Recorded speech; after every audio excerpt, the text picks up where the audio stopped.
Greetings, fellow hostages. Captain Black here, free security activist. Today's topic, plantation real estate mindset. New Orleans is a place of breathtaking beauty and fill in the blank kind of fun.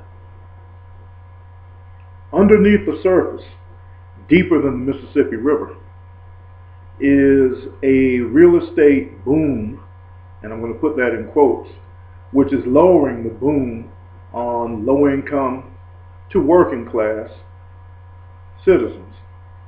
Too often these citizens happen to be black.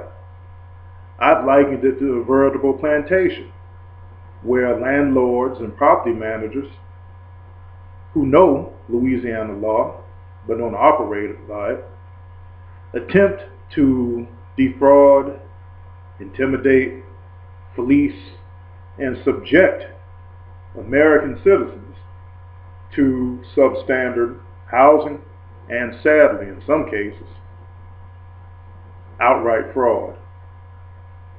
One of the, and I'll put this in quotes, unintended consequences of Hurricane Katrina and the flood that happened when the levees failed, and you can decide whether you think they failed intentionally or not, was that a whole bunch of real estate, a whole bunch of properties, a whole bunch of houses and complexes, once occupied by black people, are now up for grabs.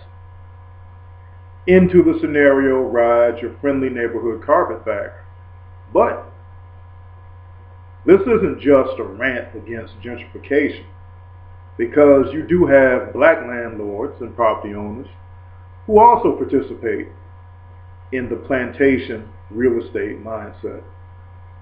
So you've got people who are trying to take individual security deposits even before they move into a property, and then fraudulently claim that they can only return half of the deposit if the individual chooses not to move into the property.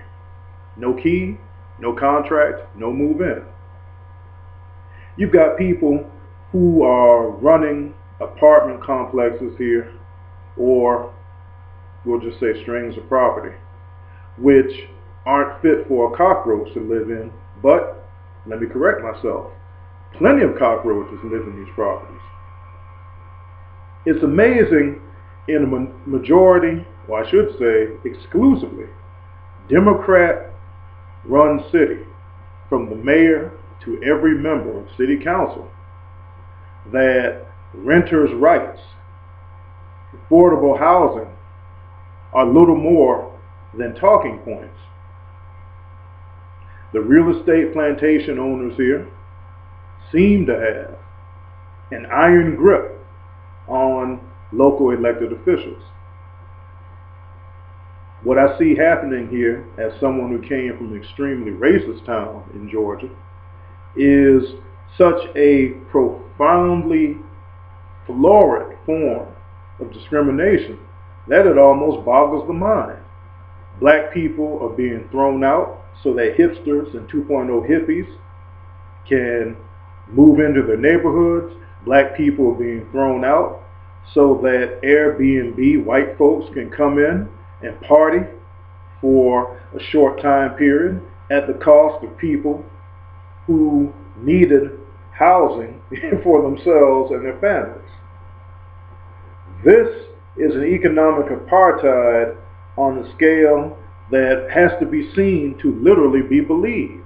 Now, whether you are a liberal who believes in wealth redistribution or a conservative who believes in the free market, the New Orleans real estate plantation mindset is something neither, if you are honest and if you believe in individual rights, can support. So I've started an initiative because my advocacy, while heavily focused on public safety, is also focused on consumer advocacy. I have a case in which I am personally involved that I am pursuing, and I am cognizant of many other persons who have run into the plantation real estate mindset here.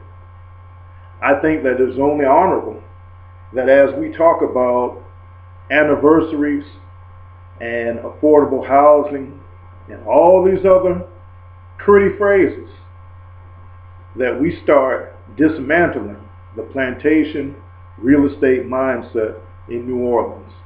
American citizens are being treated like slaves, and in 2015, whether you're Republican or Democrat or independent or none of the above, that is unacceptable.